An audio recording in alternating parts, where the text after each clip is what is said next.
My name is Jessica, and I'm a marketing executive who works 60-hour weeks to support my family.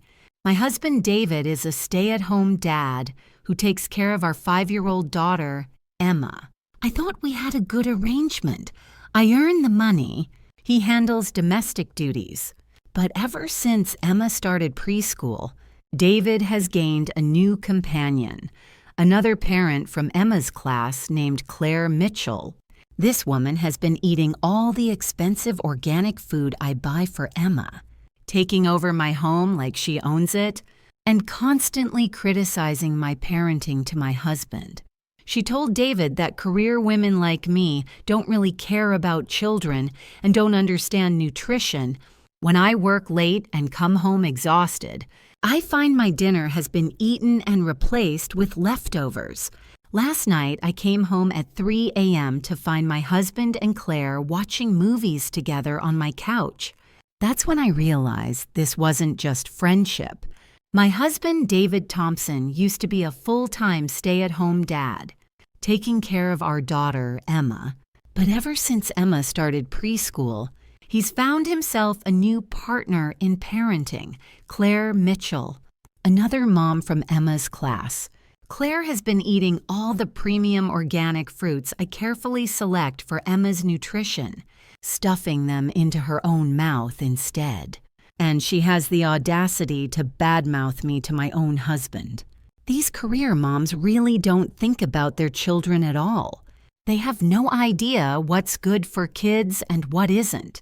When I work overtime until midnight and finally get home, the warm dinner David used to prepare for me has mysteriously transformed into cold leftovers that someone else picked at. My husband David just shrugs it off. If you don't like it, don't eat it. Besides, Claire knows traditional Chinese medicine. She says women shouldn't eat after lunchtime anyway. I worked overtime until 2:30 a.m. I figured David and Emma were probably fast asleep by now. Thinking about how I was working so hard outside to provide them with a peaceful life, my heart felt warm despite the exhaustion. But I really didn't want to grab something cold from a convenience store. Fortunately, during previous overtime sessions, David had always prepared dinner for me. He was worried I'd come home late and hungry, which might hurt my stomach. I rubbed my growling belly and comforted myself. Just wait a little longer. Soon I'll be home with a hot, delicious meal waiting for me. But the moment I stepped through the front door, I noticed the living room was dimly lit. David was sitting on the sofa watching a movie with an unfamiliar woman. When she saw me enter, she immediately stood up. I thought she would introduce herself to me. Instead, she frowned as if I was the uninvited guest.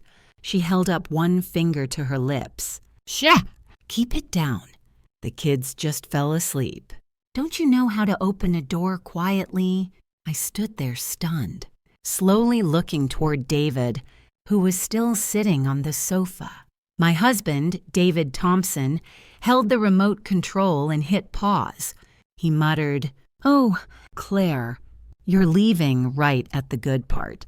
The woman named Claire turned around and pouted playfully. Even if we can't watch the movie, we can't let the children be disturbed. Sleep is important.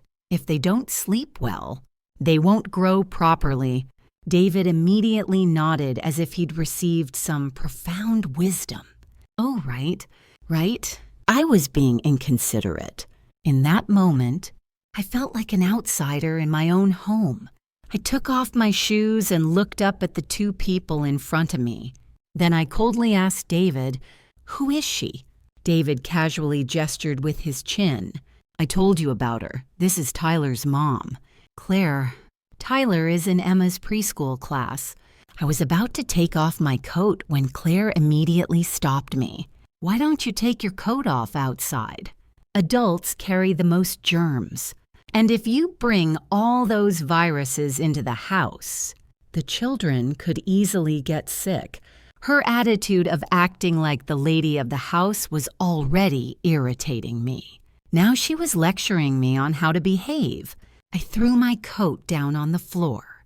"Excuse me, this is my house. The child living in this house is also my daughter. If my child gets sick, my husband and I will take care of her." "What does that have to do with you?" Claire frowned even more.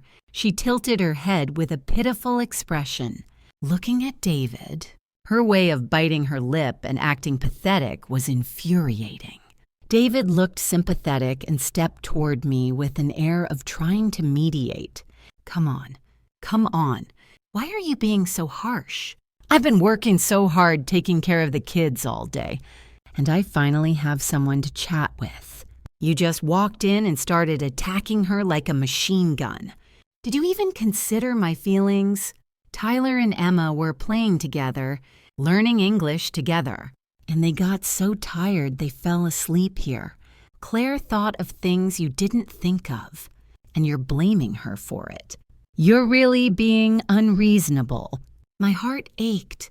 Yes, taking care of children is exhausting work. It's physically and emotionally draining. I'd watched countless short videos about mothers having breakdowns from childcare stress. Why couldn't I empathize when it came to men going through the same thing? Seeing my guilty expression, David took another step forward and pushed me toward the kitchen. Come on, don't make a scene as soon as you get home. Go eat something and then take a shower. Behind me, I heard Claire's sweet voice. David, are we still watching the movie? David immediately turned back to comfort her. Of course we're still watching. I also turned to look. I saw Claire making her way back to the sofa. As she walked past my coat on the floor, she deliberately kicked it with her foot. She muttered under her breath, "What's the big deal? Working or taking care of kids? Both are equally important." David handed me plates and utensils. "Eat up! I'm going back to watch the movie. I'm exhausted from today. I'm not serving you anymore." After he left, I lifted the covers on the dining table. The sight before me left me speechless. In all the previous times I'd worked late, David had always prepared hot, fresh meals for me. But today was completely different. In front of me were nothing but scraps. Calling them scraps was actually being generous. They were really just remnants. I could see that the long platter had originally held a whole fish. From the tail, I recognized it immediately. It was the premium star grouper I'd bought to provide protein for Emma. The best quality kind, $45 per fish. Yet tonight, they'd eaten it clean. Only a few slices of scallions and ginger remained on the plate. The round plate that had held the fresh shiitake mushrooms I'd purchased now contained only 2 mushroom stems, with bits of minced garlic stuck to them. In the sink were 2 dirty plates, probably hidden there because they were afraid I'd see them. The only thing left untouched was the pickled vegetables my mother had made. A bowl of cold white rice with pickled vegetables. Was this the dinner David had saved for me? I slammed my chopsticks down on the table in anger. The sharp sound echoed through the kitchen, even causing the TV in the living room to go silent. A minute later, David and Claire both appeared at the kitchen doorway. They stared at me. "What's wrong with you now?" David scratched his head. I looked up at him. "This is what you're giving me to eat." He replied nonchalantly, "What's wrong with it?" I was so angry I nearly fainted. Plain rice with pickled vegetables. I worked hard all day, and this is all you're giving me. I was getting agitated and stood up, causing my chair to tip backward and crash to the floor. David acted as if he'd been gravely insulted and angrily shouted in my face, "If you don't like it, don't eat it." Besides, Claire knows traditional Chinese medicine. She already told you, women shouldn't eat after lunchtime. Claire suddenly stepped in front of David. That's right. David is just thinking of what's best for you. We're women, and at our age, our digestive systems have already declined significantly. Coming home at night and demanding to eat, don't you realize you're torturing yourself? Even if you don't care about burdening David, don't you feel bad about putting strain on your own stomach? Everyone is trying to help you, but what do? You complain about this and whine about that. If you're so capable, why don't you quit your job and stay home to take care of the kids and house? Let's see if you can handle it. These words stabbed into my heart like knives. It was true. I didn't want to be a full-time mother. But if I had to, I could do it. Back then, wasn't it David himself who strongly convinced me to go back to work? If not for that, I wouldn't have let him stay home alone with the child. Moreover, before Emma started preschool, we always had a nanny and my mother helping out at home. But every day, David would send me endless short videos of full-time mothers crying and having mental breakdowns. This made me feel like I was being unfair to my husband. It was as if I owed him for the rest of my life and could never repay the debt. Sometimes I told myself that he was letting me go out to work while accepting the boring, difficult life of staying home for our child, so in the future, even if he asked me to jump into fire, I wouldn't refuse. But everything that happened today made me feel that something was very wrong. David and I were married. What did any of this have to do with Claire? What gave her the right to lecture me about how to live? But it was already too late, and Emma was still sleeping. I didn't want to disturb our daughter. I'd let everyone calm down and continue this conversation another day. I sighed and opened the refrigerator. I searched for ages but couldn't find the duck liver I'd bought. I just wanted to simply pan-fry some duck liver with a bit of fruit and then go to sleep.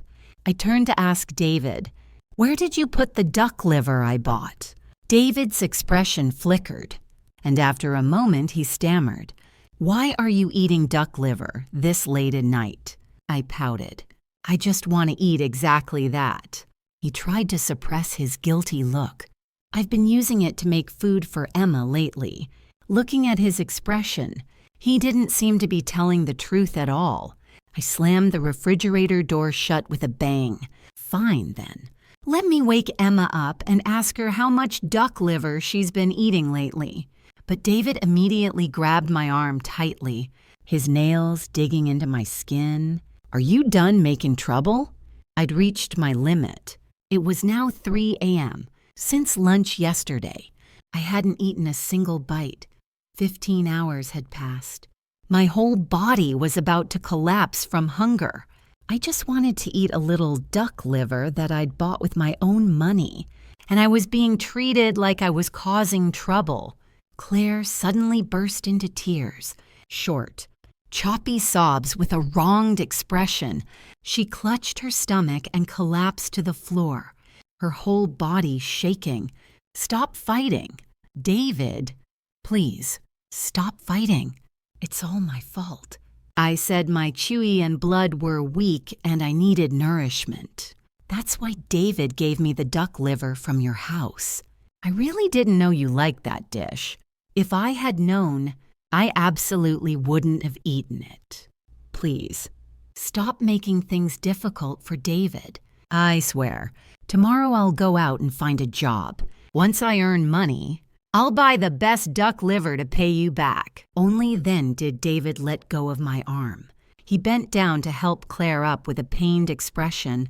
"In this economic climate, what kind of job could you find for the sake of your family? You left the workplace and got left behind by society. What company would hire you?" Claire immediately threw herself into David's arms. "David," sob, sob, sob. "Only you understand me. Only you care about me. But don't worry. I definitely won't burden you. I'll collect recyclables. I'll do anything. I'll definitely earn enough money to buy duck liver to pay her back. Sob, sob, sob. David held her tightly. He glared at me with hatred. Are you satisfied now? You've pushed a great full-time mother to her breaking point. Are you happy now? I was both amazed and helpless. What kind of twisted logic was this? Talking about sacrifice while actually eating well and living comfortably, letting others go hungry, then finally turning yourself into the victim. I was about to say something when suddenly, from the bedroom, came the sound of Emma crying. My heart ached as I rushed toward the bedroom, as long as I could hold little Emma in my arms. All the resentment in my heart would disappear, but the moment I pushed open the bedroom door, my anger exploded to the very top of my head. Emma was sleeping on the floor, on the toddler bed that I'd spent a fortune buying for my daughter. There was a dirty little boy I'd never seen before. If it was just me being wronged, I could endure it. But if it was my daughter being wronged, I absolutely could not tolerate it. I immediately pulled the boy up. Get down right now. What gives you the right to sleep in my daughter's bed? Emma opened her eyes and saw me, crying and laughing at the same time. She reached out to me. Mommy! Mommy, hold me. I turned to hug my daughter, but suddenly, the boy jumped up. He grabbed my hair and screamed. Ugly old witch. My mom showed me your picture. You're the ugly old witch from the photo. My scalp burned with pain as if it was being torn apart. I turned around, grabbed his hand, and slapped him several times. This caused Claire and David, who had just run over, to become furious. Claire screamed, "You can hit me, but why are you hitting a child? I'm the one who ate the duck liver. It has nothing to do with my Tyler." She hugged Tyler tightly and cowered on my daughter's bed. Trembling, I turned back to hold Emma, who was crying in terror from the scare, her little face buried in my chest. "Mommy, you're home." David angrily scolded me. "You're a grown adult, and when you can't win an argument, you take it out on a child." I furiously shouted back, "Are you insane? Your own daughter is sleeping on the floor, cold and miserable, while you let some strange kid sleep in her bed." David was stunned by my shouting. Well, he's still a guest. Plus Claire made dinner tonight. If Tyler wants to sleep in the little bed for one night, what's the harm? Claire gently tugged on David's clothes from behind. "Forget it. Don't say any more." "David, it's us who overstepped. Someone lowly like me could never catch the attention of a lady like her. Us sleeping in Emma's little bed is like dirtying something precious." David turned around and gently stroked her hair. "Don't put yourself down like that. People aren't divided into high and low classes. In my eyes, you're the most wonderful woman." Claire burst into tears again. How could she understand the pain of giving birth to a son? My ki and blood are so weak that cooking one meal nearly kills me. Just so the children could have nutritious food, I forced myself to cook 4 whole dishes. David picked up Tyler, who was grinning mischievously from Claire's arms. I understand completely. Understand my ass. Having a son makes you special somehow. We ki and blood. Clearly, the Thompson family values sons over daughters, right? She gave birth to a son. So in his eyes, she became the most wonderful woman. Fine, go live with her then. I was about to stand up when Emma raised her little face. Her cheeks flushed red. She whispered to me, "Mommy, Emma doesn't feel good." My daughter's breath had a strange smell. I lifted her lips to look. Her teeth were terrifyingly dirty. "Emma, didn't you brush your teeth tonight?" Claire chimed in from behind. "There's only one electric toothbrush." I used it to brush Tyler's teeth first. After that, I told Emma she could brush her own teeth. Girls mature faster than boys, so she should learn to be independent with these things. But who knew the child would be so lazy? She wouldn't even brush her teeth. Tears poured down my face like a waterfall. I never imagined that while I was working so hard outside, my own daughter was being treated like this in her own home. Shut your mouth! I was about to continue scolding when Emma tugged on my finger. Mommy, Emma is so hot. I touched her forehead. Something was wrong. Emma had a high fever. I immediately picked up my daughter and, without even putting more clothes on her, rushed straight to the hospital. Behind me, I could still hear Claire muttering, "David, girls are really weak. The slightest thing and they get sick. Look how healthy my son is, even though we ate and lived in the same conditions. You really need to have a son to be blessed." I arrived at the hospital around 4:30 a.m., standing in line to get a number. I was exhausted beyond belief. I called my parents and briefly explained what had happened. My parents, who always wake up early, immediately got dressed and came to the hospital. The doctor said Emma had caught a cold. In this hot weather, she'd somehow caught a cold. Emma told me that after school, she and Tyler played at the park. Tyler often bullied her. She was scared and kept running away. And the more she ran, the more Tyler pretended to be a monster chasing her. When she tried to hide behind David, Claire scolded her for being a coward. David heard but didn't pay attention. She kept running. Tyler kept chasing. She was covered in sweat. When they got home, David didn't change her clothes. Claire said, "My son isn't weak like that. He's very healthy. Let me turn on the air conditioning to cool things down." So they turned the AC down to 60 degrees Fahrenheit. Emma didn't eat dinner and fell asleep on the bed in a daze. Later, someone carried her down to the floor. Then she heard Mommy's voice. My mother was furious. What kind of bastard is this? A man who doesn't work, lives off women, and then does this terrible thing. My father punched the wall. "Get a divorce. Your mother and I will help you take care of Emma." I was too exhausted to say anything more, but I felt my father was right. I nodded. "Okay, I'll get a divorce." I held Emma as she fell asleep in the hospital bed. She was covered in sweat. The doctor said we brought her in just in time. If we'd waited longer, it could have developed into pneumonia. My parents told me to rest and focus on handling my own affairs. They would take Emma home and take care of her. Emma looked up with her chubby little face and acted cute with her grandparents. "I don't want to go to preschool anymore." Grandpa gently poked her nose. "That won't do. Children have to go to school, learn things, and make friends." Emma's eyes filled with tears. "But Tyler is at preschool." I choked up, my heart clenching. "Then let Mommy transfer you to a different school."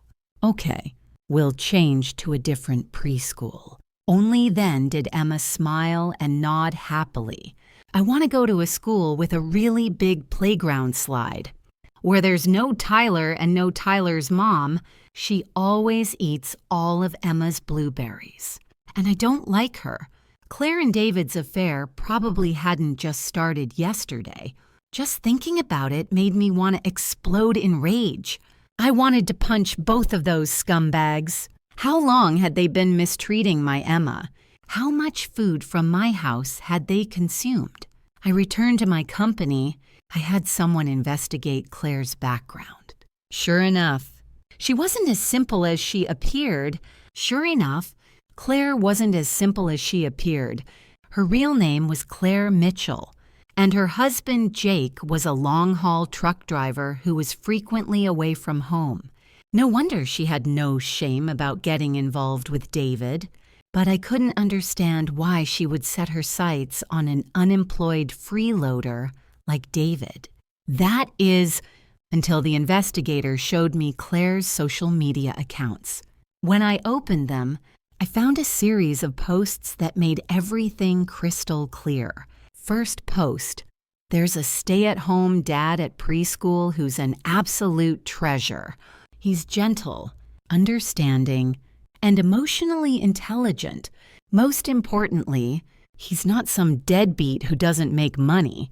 He's actually a brilliant guy who chose to stay home because he loves his wife so much. He actually has lots of side projects that earn him more than his wife's regular job. Second post: I've fallen for the stay-at-home dad from preschool. He says, I'm undervalued. I know holistic medicine. I know how to care for children and men. He says if I had a career, I'd definitely be a high-level executive. Third post: David and I are together now. David wants a son.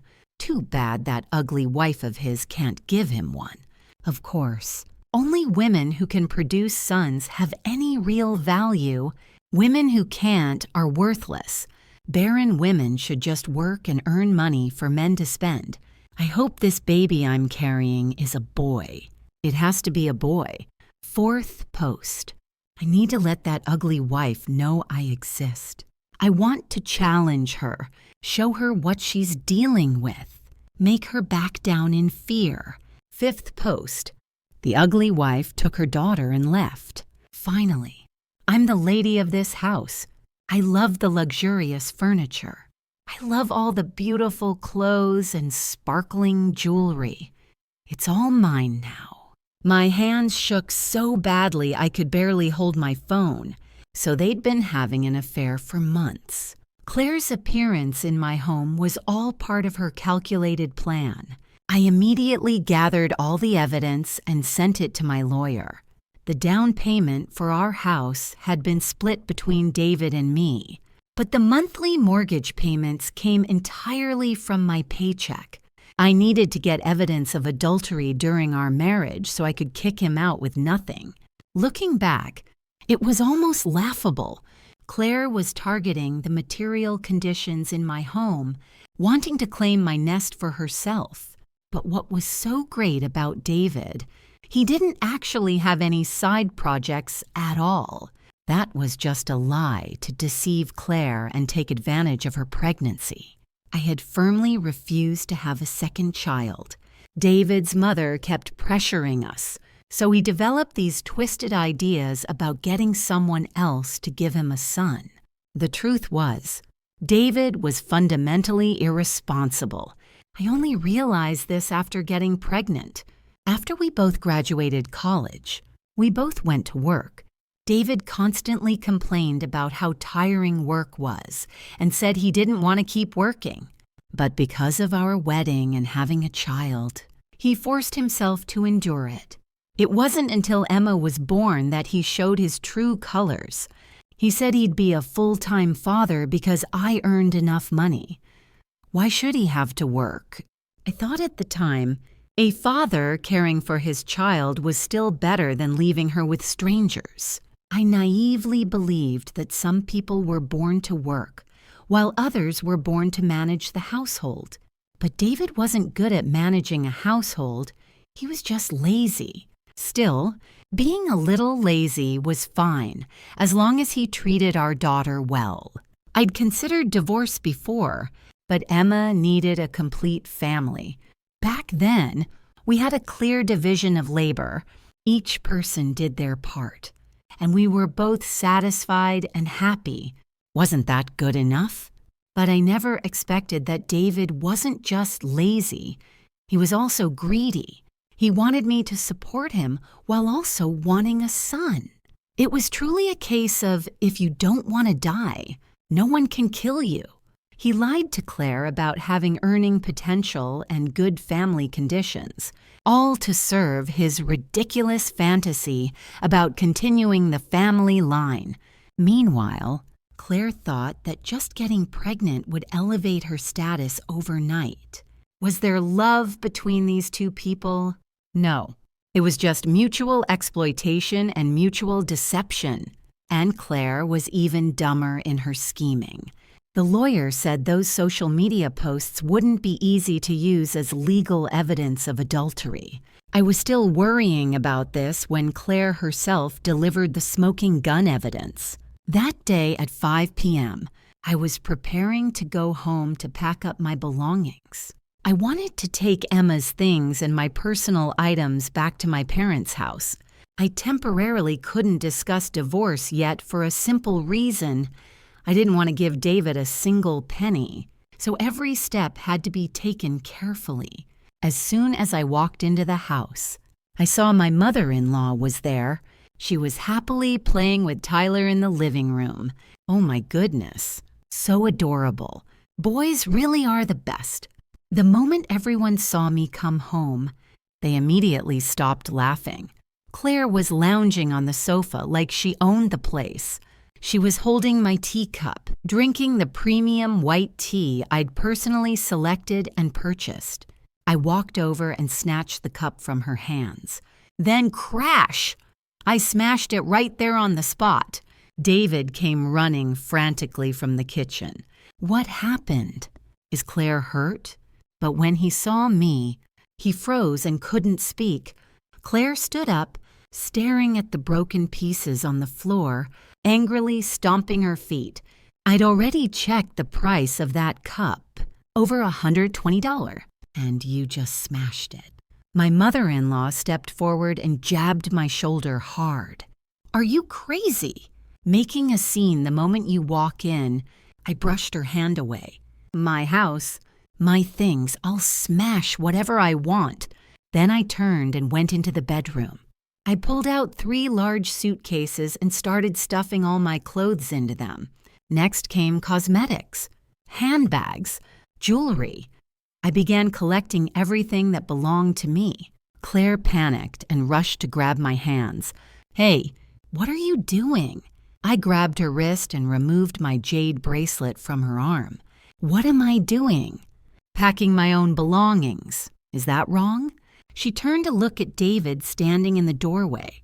David, stop her. She's trying to take everything in the house.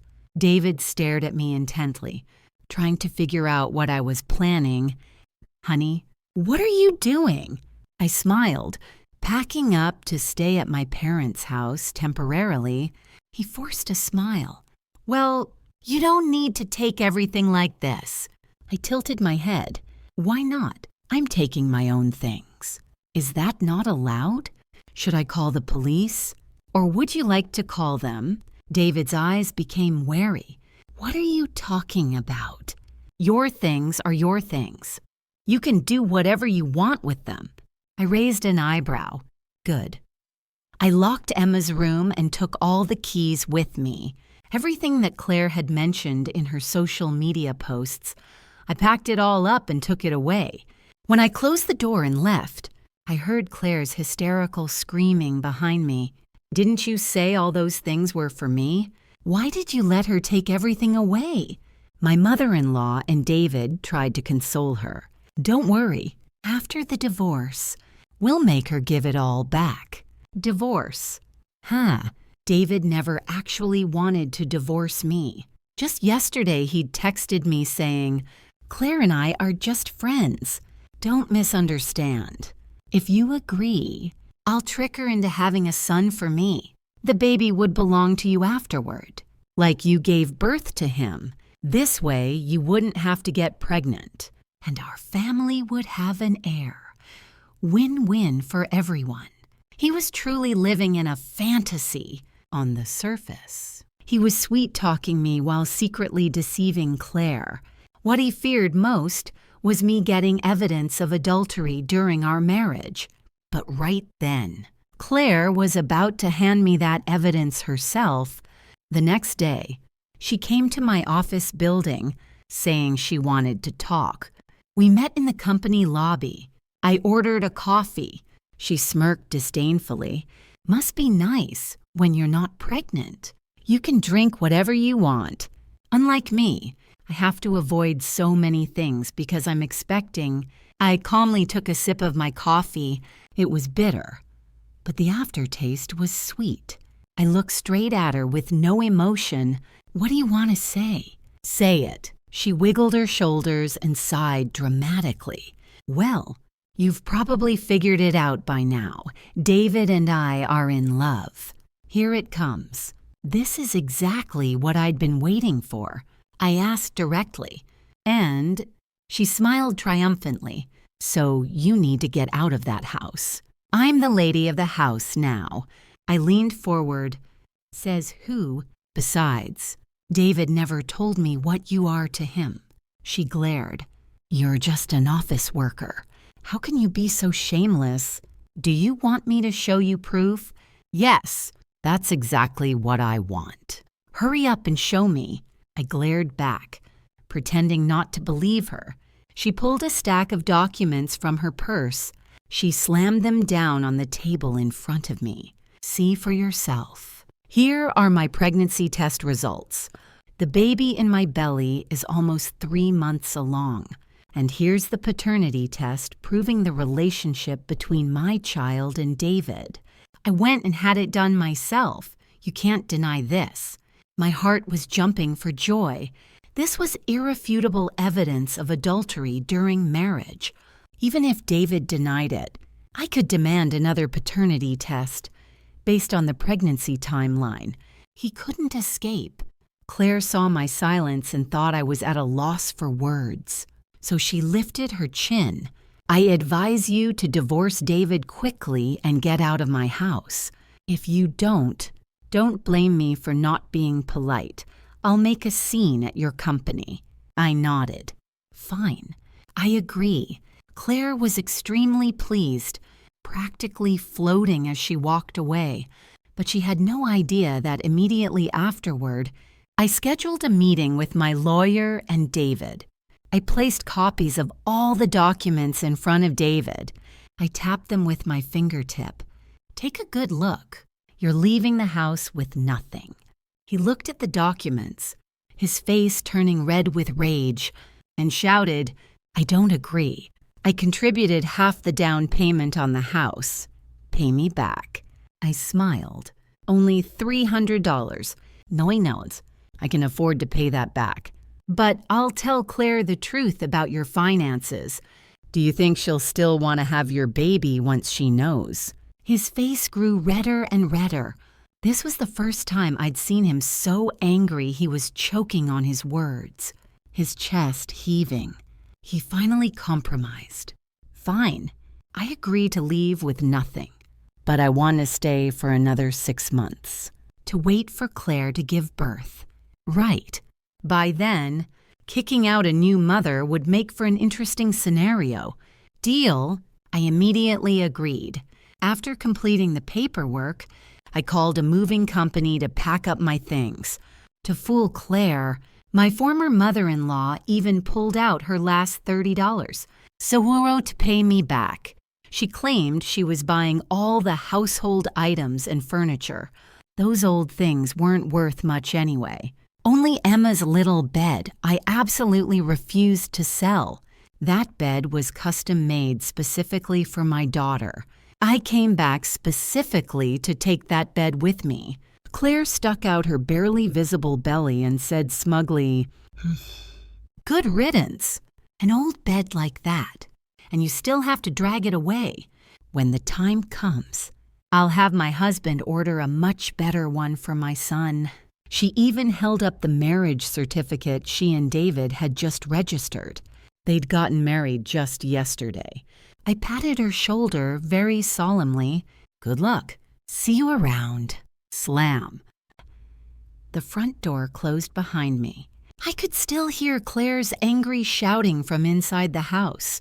Who wants to see you again? Get lost. Get as far away as possible. Don't ever come back. Later, I heard that Claire's ex-husband, Jake, had taken Tyler back to live with him in their hometown. She had to pay $225 in child support every month.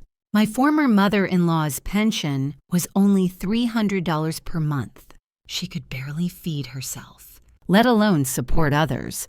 Moreover, Claire thought she was living the lady of leisure lifestyle. Every day she demanded to buy this and that. She bought expensive, useless things just to satisfy her vanity. David had no job and no savings. In the end, he couldn't handle the financial pressure. He started getting desperate and took out a bunch of small loans. They kept piling up during Claire's pregnancy. The newlyweds accumulated over $150,000 in debt that she knew nothing about. I counted down the days, finally waiting for her due date. My mother said, as a human being, don't go too far. Don't go to the hospital on the very first day to kick her out. Wait a couple of days. Fine. 2 days then, 2 days later, my mother banged on my bedroom door to wake me up early. Get up. Time to evict someone. What are you sleeping for? I jumped up, changed clothes, put on makeup, and carried my most expensive handbag. My father called all our relatives from both sides of the family. More than 10 people from our family marched over there together. I was very polite. I didn't use my key to enter the house. Instead, I gently rang the doorbell. It was still the same doorbell I'd bought years ago, with its clear, pleasant ding-dong sound. Ding-dong, someone's at the door, Claire. Come open up. We're here to collect what's owed. The person who opened the door was my former mother-in-law. She had a sour expression and was muttering under her breath. Can't you give people 1 day of peace? Really worthless. I leaned close to her face and shook my head with a smile. That's right. That's right. I really am worthless. Now you can get lost and stay out of my sight, too. The moment Claire saw me walk in, she froze completely. She was wearing an old, tattered nightgown that I'd forgotten to take when I moved out. She stood up, disheveled, and screamed, "You! What are you doing here? Who are these people? Get out of my house!" I pulled out a copy of the house deed from my purse and handed it to her. Didn't your husband tell you you were only staying in my house temporarily until after you gave birth? She stared in disbelief, grabbing the copy and flipping through it dozens of times. Finally, her lips trembling, she turned to look at David, who was sitting lazily on the sofa playing video games. Honey, is what she's saying true? David yawned and stretched languidly. Then he grumbled irritably, God, so annoying. I lost the game. He stood up and looked at me. You're still the best. Jessica, look, she really did give me an heir. And it's a boy, too. I smiled and nodded. Congratulations. He spread his hands with a bitter laugh. How about we get remarried? She's too much trouble. I kept my smile. Get lost. He scratched his belly awkwardly, then turned to call his mother. Mom, pack up. We're moving. But on the other side, Claire had completely collapsed. She screamed hysterically. What did you just say? What did you just say? You bastard! You fraud! You lied to me. You said this house was yours. You said everything in this house was bought by you. You also said that ugly wife only worked some measly job and couldn't earn much, that everything came from your side projects. I couldn't help but interject. Side projects. What side projects? Every penny in this house was earned by me. Claire's mind exploded. Her legs gave out and she collapsed to her knees. Impossible. Impossible. He gave me thousands of dollars in spending money every month. You evil woman! You're jealous of me. Jealous that I got to spend thousands every month. I didn't bother arguing with her, just coldly waved my hand. Then I turned to David. I heard from Danny that you've taken out over $150. 0 in loans. Right. He shrugged nonchalantly. Something like that. Claire went rigid. What? What do you mean? I bent down to look at her. You're his wife. Didn't you know? That $150, 0 debt belongs to both of you. She went completely insane, lunging at me like a rabid dog. "It's all your fault. You evil star. It's all because of you." But my male cousins weren't pushovers. They immediately grabbed her and threw her straight out the front door. The house clearing went quite smoothly. To cut all ties completely, I put the house up for sale immediately. David came to me several times asking to remarry, saying he couldn't stand Claire anymore. She made him go to work and earn money every day. He said, "Living with you was still more comfortable." Comfortable, my ass. The three of them moved into a tiny 200-square-foot studio apartment that my former mother-in-law had rented. The scary thing wasn't 4 people crammed into a matchbox. The scary thing was that the heir Claire had given birth to was diagnosed with cerebral palsy. As soon as her postpartum period ended, she was forced to go out and find work. She got a job selling food at a small stall, working exhaustingly hard all month for only $525. During the day she worked, and at night she came home to fight with David. The two of them frequently got into physical altercations, leaving each other with bruises and looking utterly miserable. I never expected Claire to come to my office building again. It was the same lobby. With me ordering another coffee, she timidly pointed at my coffee cup. Could I order one like that too? I leaned forward. Sure, but let's split the cost.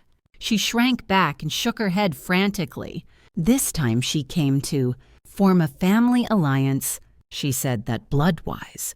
The cerebral palsy child she'd given birth to was also Emma's little brother. For the sake of the relationship between the two children, could I help her out? The debt and family burden had crushed her until she could barely breathe. I smiled and handed her a piece of paper. It was a printout of one of her own social media posts. I've fallen for the stay-at-home dad from preschool. He says I'm undervalued. I know holistic medicine. I know how to care for children and men. He says if I had a career, I'd definitely be a high-level executive. Then I stood up and patted her shoulder gently. Leaning close to her ear, I whispered, "Why would you borrow money from me? You're a high-level executive." I turned and walked away. Behind me, I could hear her sobbing uncontrollably, but I felt no sympathy. She deserved it. 6 months later, I was having lunch with my colleague Sarah when she showed me a local news article on her phone. "Jessica, isn't this your ex-husband?" I looked at the screen and nearly choked on my soup. The headline read, "Local man arrested for check fraud scheme." There was David's mugshot, looking haggard and defeated. According to the article, he'd been caught trying to cash forged checks at multiple banks around the city. The total amount was over $50. He was apparently desperate to pay off mounting debts. The article continued. The defendant's wife recently gave birth to a special needs child, and medical bills have been overwhelming for the unemployed father. Sarah whistled low. "Wow, Jessica, you really dodged a bullet divorcing this guy." I set down my spoon and smiled grimly. "You have no idea." That evening, my phone buzzed with a text from an unknown number. "Jessica, this is Claire. David got arrested. I know you probably don't want to hear from me, but I'm desperate. The baby needs surgery and I can't afford it. I know I was horrible to you and Emma. I'm sorry. Could you please help us? I'll pay you back somehow." I stared at the message for a long moment, then deleted it without responding. 2 weeks later, another text. "Please, Jessica, they're going to take the baby away if I can't pay for his care. I'll do anything. I'll clean your house. Babysit Emma. Whatever you need. I'm begging you." Delete. A month after that, I lost the apartment. We're staying at a homeless shelter now. I never thought my life would turn out like this. You were right about everything. David was using both of us. I'm sorry for destroying your family. I'm sorry for how I treated Emma. I don't deserve help, but the baby is innocent. I almost felt a twinge of sympathy. Almost, but then I remembered Emma sleeping on the cold floor while Tyler took her bed. I remembered coming home exhausted to find nothing but scraps for dinner. I remembered Claire kicking my coat and telling me I didn't deserve the beautiful things in my own home. Delete. 1 year later, Emma was thriving at her new preschool. She'd made friends, was excelling in her studies, and most importantly, she was happy. We'd moved into a beautiful townhouse closer to my parents, and I'd gotten a promotion at work. Life was good. One Saturday morning, I was at the farmer's market with Emma when I saw a familiar figure manning one of the food stalls. It was Claire, but she looked like a different person. Gone was the confident woman who'd strutted around my house like she owned it. This Claire was thin, tired, with dark circles under her eyes and clothes that had seen better days. She was serving customers with mechanical efficiency, her movements suggesting someone who'd learned to survive through sheer necessity. Emma tugged on my hand. "Mommy, can we get some fruit?" "Of course, sweetie." We walked to a different stall, but I could feel Claire's eyes on us. When I glanced back, she was staring with an expression I couldn't quite read. Part longing, part regret, part desperation. As we walked away with our purchases, Emma skipped happily beside me. "Mommy, I'm glad we moved to our new house. It's much better than the old one."